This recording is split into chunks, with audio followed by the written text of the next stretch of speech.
এই যে দৌলতিয়া ফেরিঘাটের যে ঘটনা, হৃদয় বিদারের একটি ঘটনা, কতগুলো জান চলে গেছে সেখানে। আল্লাহ আমাদেরকে হেফাজত করছেন, আমাদেরকে সুস্থ সবল রেখে তার হুকুম পালনার্থে আবারও মসজিদ ঘরে নিয়ে এসছেন। এটা আল্লাহ পাক রব্বুল আলামিনের বড় ইহসান, রহমত, দয়া, এছাড়া সম্ভব নয়।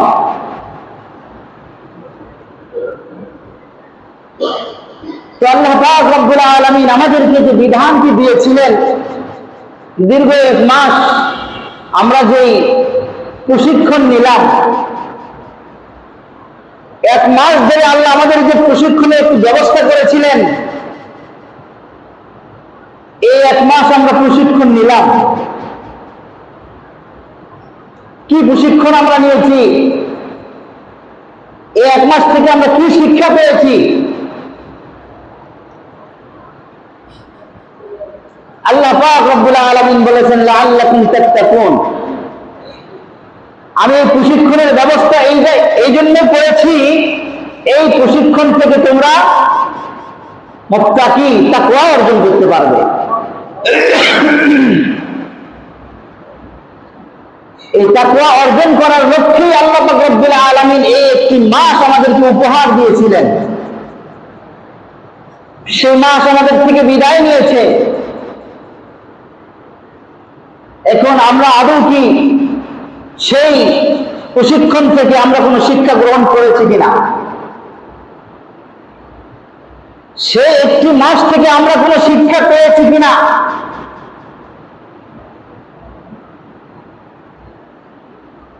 হাদিসের মধ্যে আসছে, মুহাদ্দিসিনে কেরাম তিনারা বলেন যে, হজের বিষয়ে একটি হাদিস, তিনারা বলেন যে কোন ব্যক্তির হজ কবুল হলো কিনা, হজ করলে আমি এত টাকা খরচ করেছি, হজটা কবুল হলো কিনা এটা বোঝার জন্য একটি আলামত মুহাদ্দিসিনে কেরাম বলেছেন। কি সেই আলামত? ওই হাজি হজ করতে যাওয়ার আগে তার যে ব্যবহার ছিল, তার যে চরিত্র ছিল, তার যেই লেনদেন ছিল, হজ করতে যাওয়ার আগে মিথ্যা কথা বলতো, হজ করতে যাওয়ার আগে আল খেলাফের অভ্যাস ছিল, হজ করতে যাওয়ার আগে সুদের কারবারের সাথে সম্পর্ক ছিল, হজ করতে যাওয়ার আগে পণ্যের মধ্যে ভেজাল দেওয়ার অভ্যাস ছিল। কিন্তু হজ করে আসার পরে পুরোটাই পরিবর্তন হয়ে গেছে, আলহামদুলিল্লাহ। মুহাদ্দিসিনে কেরাম তিনারা লিখছেন, ওই হাজির হজ আল্লাহ পাক রব্বুল আলামিন কবুল করেছেন। তাহলে হজ কবুল হয়েছে কিনা এটা বোঝার জন্য একটা আলামত আছে। লক্ষ লক্ষ টাকা খরচ করে হজ করলাম, হজ কবুল হলো কিনা এটা বোঝার জন্য একটা আলামত মুহাদ্দিসিনে কেরাম বলছেন যে সেখান থেকে আসার পরে পরিবর্তন হয়ে গেছে। আর আল ফেলে না, আর মিথ্যা কথা বলে না, আর পণ্যের মধ্যে ভেজাল দেয় না, সুদের কারবারের সাথে আর কোন প্রকারের সম্পর্ক রাখে না, পুরোটা পরিবর্তন হয়ে গেছে। বুঝতে হবে তার হজ কবুল হয়েছে। তো আমরা যে দীর্ঘ 1 মাস যে প্রশিক্ষণ নিলাম, যে বিধান আল্লাহ আমাদেরকে দিয়েছিল, এই বিধান আমরা যে পালন করলাম দীর্ঘ 1 মাস ধরে, এটা কি আমাদের কবুল হয়েছে কিনা এইটা বোঝার জন্য আলামত হলো আমি এই রমজান আসার পূর্বে কেমন ছিলাম, রমজান আসার পরে আমি কেমন, আমি কি আগের মতো আছি না সেখান থেকে কিছু প্রশিক্ষণ আমি গ্রহণ করেছি, কিছু শিক্ষা আমি গ্রহণ করেছি। আগে যেমন ছিলাম তেমনই আছি না আমার মধ্যে পরিবর্তন আসছে? যদি আমার মধ্যে পরিবর্তন এসে যায়, আগে 5 ওয়াক্ত নামাজ আমি তেমন গুরুত্ব দেই নাই, মাঝে মধ্যে জানাতে পারছি, মাঝে মধ্যে বাসায় করছি, মাঝে মধ্যে ছেড়ে দিয়েছি।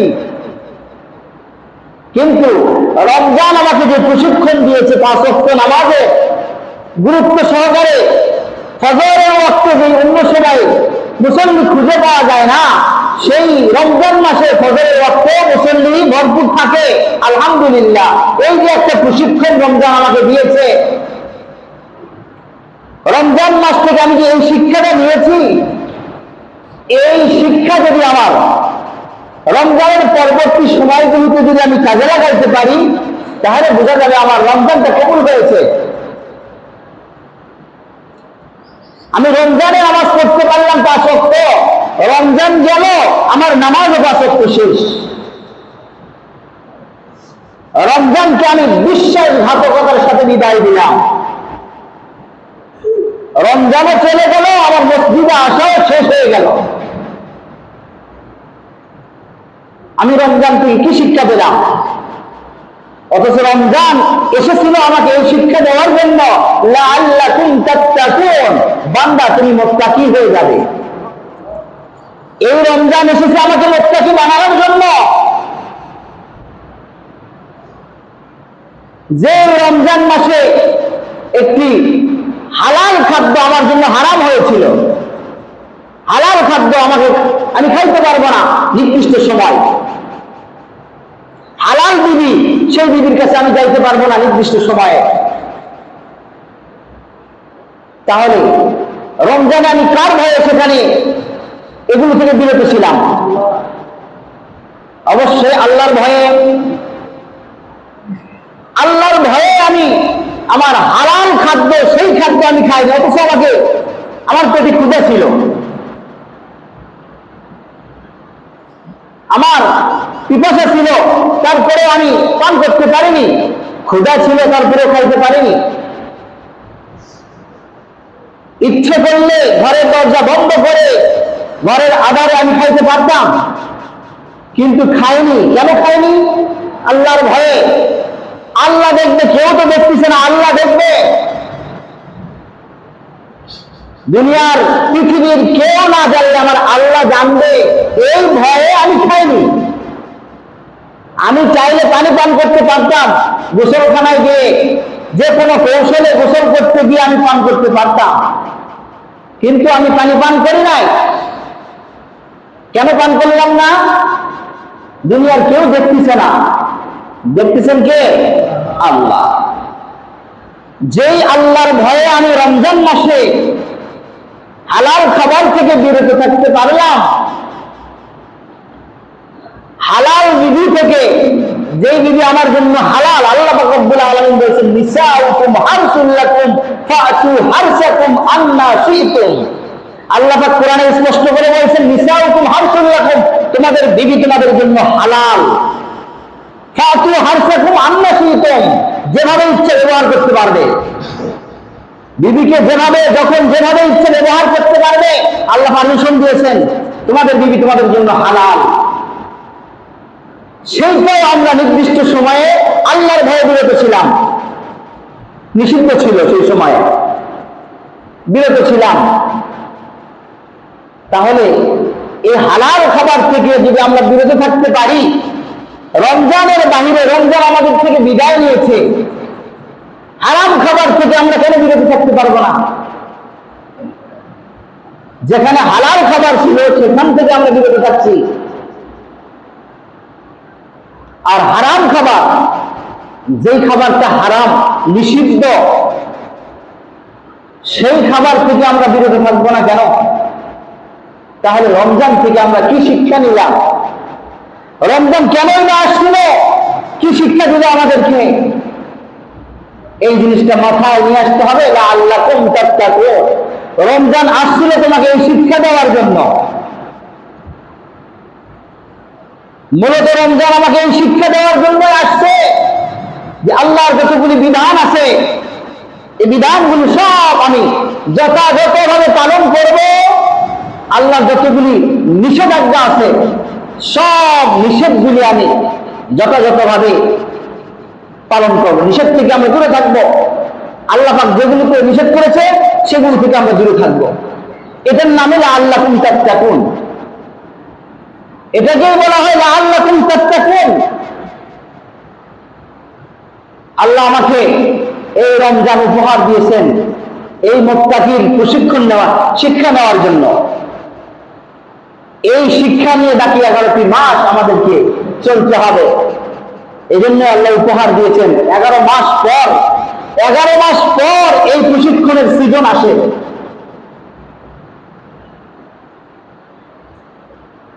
প্রশিক্ষণ পাওয়ার পরে ওই ব্যক্তির মধ্যে যদি কোনো পরিবর্তন না আসে, তাহলে বুঝতে হবে ওই প্রশিক্ষণটা সে কাজে লাগায় না, ওই প্রশিক্ষণ থেকে সে কোনো শিক্ষা গ্রহণ করেনি। আগে যেমন ছিল প্রশিক্ষণ নেওয়ার পরেও তেমনই। তাহলে বুঝতে হবে আমি কোনো শিক্ষা গ্রহণ করতে পারিনি। এই জন্য রমজান আমাকে যে শিক্ষা দিল, এই শিক্ষা নিয়ে আমি বাকি 11টি মাস যাতে চলতে পারি। রমজান আমাকে শিক্ষা দিয়েছে আমি 5 ওয়াক্ত নামাজ সঠিকভাবে পড়েছি। রমজান বিদায় নিল, আমি কেন নামাজ কেন ছেড়ে দিলাম?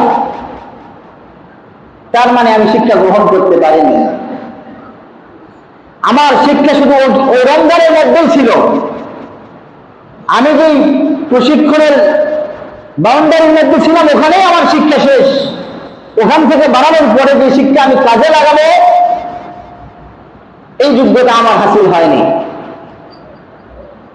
তার অর্থ হলো রমজান আমার কবুল হয়নি, রমজান আমার আল্লাহর দরবারে গ্রহণযোগ্য হয়নি। এজন্য সাবধান, আমি যে প্রশিক্ষণটা নিয়েছি এটা আমাকে কাজে লাগাতে হবে। বাকি 11টি মাস আমাকে এই ট্রেনিং এর উপরে চলতে হবে।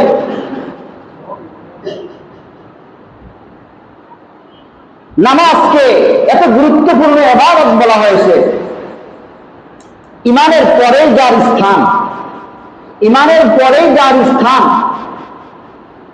কোন কোন ইমামদের মতে হাদিসের মধ্যে আসছে মান তারাকা সালাতান মুতাআম্মিদান ফাকাদ কাফারা, যে ইচ্ছাকৃতভাবে যদি কেউ নামাজ ছেড়ে দেয়, নামাজ পড়ল না কোনো উযর ছাড়া, ইচ্ছাকৃতভাবে নামাজ ছেড়ে দিল, ফাকাদ কাফারা, সে কাফের। মুসলমান আর কাফেরের মধ্যে পার্থক্য হলো নামাজ। নামাজ পড়লো তো সে মুসলমান, নামাজ পড়লো তো সে কাফের। অথচ আল্লাহ পাক রব্বুল আলামিন কুরআনের মধ্যে বলছেন ইয়া আইয়ুহাল্লাযীনা আমানুত্তাকুল্লাহ হাক্কা তুকাতিহি ওয়া লা তামুতুন্না ইল্লা ওয়া আনতুম মুসলিমুন। আল্লাহ পাক পরিষ্কার ভাষায় বলতেছেন, ইমানদারদেরকে ডাক দিয়ে মুহাব্বতের সাথে, মুহাব্বতের ভাষায় ডাক দিচ্ছেন, ইয়া আইয়ুহাল্লাযীনা আমানু, হে আমার ইমানদার বান্দারা, ইত্তাকুল্লাহ, আল্লাহকে ভয় করো, তাকে অবলম্বন করো, মুত্তাকি হও। কি পরিমাণে? হাক্কা তুকাতিহি, যেমন ভাবে তাকে অর্জন করার কথা, যেমন ভাবে আল্লাহকে ভয় করার কথা, সেইভাবে আল্লাহকে ভয় করো। এরপরে বলছেন ওয়ালা তামুতুন্না ইল্লা ওয়া আনতুম মুসলিমুন, মুসলমান না হয়ে যেন কবরে আসিও না। আল্লাহ পাক বলছেন মুসলমান না হয়ে মৃত্যুবরণ করো না। তার মানে বোঝা গেল পুরাপুরি মুসলমান, খাঁটি মুসলমান হতে গেলে মুফাসসিরিনে কেরাম লিখছেন, এখানে প্রথমে বলছেন তাকওয়ার কথা, আল্লাহকে যথাযথভাবে ভয় করো। এরপরে বলছেন মুসলমান না হয়ে, খাঁটি মুসলমান না হয়ে মৃত্যুবরণ করো না। মুফাসসিরিনে কেরামগণ পুনরায় লিখছেন, এর অর্থ হলো খাঁটি মুসলমান হতে গেলে, খাঁটি মুসলমান হতে গেলে যথাযথভাবে তাকওয়া অর্জন করতে হবে। যদি আমি তাকওয়ার গুণ অর্জন করতে পারি তাহলে আমি খাঁটি মুসলমান হতে পারবো। আমার মধ্যে যদি তাকওয়ার গুণ না থাকে, আমি যতই জানি আমি খাঁটি মুসলমান হতে পারবো না। খাঁটি মুসলমান হতে গেলেই আমাকে যথাযথভাবে আল্লাহকে ভয় করতে হবে। যেই শিক্ষা দেওয়ার জন্য রমজান এসেছিল, যেই প্রশিক্ষণের জন্য রমজান এসেছিল, সেটাই হলো লাআল্লাকুম তাত্তাকুন। রমজান এসেছে মাত্র আমাদেরকে মুত্তাকি বানানোর জন্য। আর মুত্তাকি বানাইতে পারলে আমরা খাঁটি মুসলমান হতে পারবো। আর খাঁটি মুসলমান হয়েই আল্লাহ কবরে যেতে বলেছেন, খাঁটি মুসলমান না হওয়া পর্যন্ত কবরে যাওয়া নিষেধ করেছেন। তাই বলে কি আমি খাঁটি মুসলমান না হওয়া পর্যন্ত আমার জন্য কি মৃত্যু অপেক্ষা করবে? মৃত্যু কি আমাকে বলবে এখন খাঁটি মুসলমান আমি হতে পারিনি, মৃত্যু আমার কাছে আসবে না? এমন যে কোনো সময় মৃত্যু আমার কাছে আসতে পারে। সুতরাং এখন থেকে আমার প্রস্তুতি নিতে হবে যে যথাযথভাবে আল্লাহকে ভয় করে খাঁটি মুসলমান হয়ে কবরে যাওয়ার প্রস্তুতি নিতে হবে। আল্লাহ পাক রব্বুল আলামিন সব কথাগুলি সঠিকভাবে বুঝিয়ে আমল করার তৌফিক দান করেন। সকলে বলেন আল্লাহুম্মা আমিন। যারা সুন্নাত করে নাই তারা সুন্নাত করে নেই।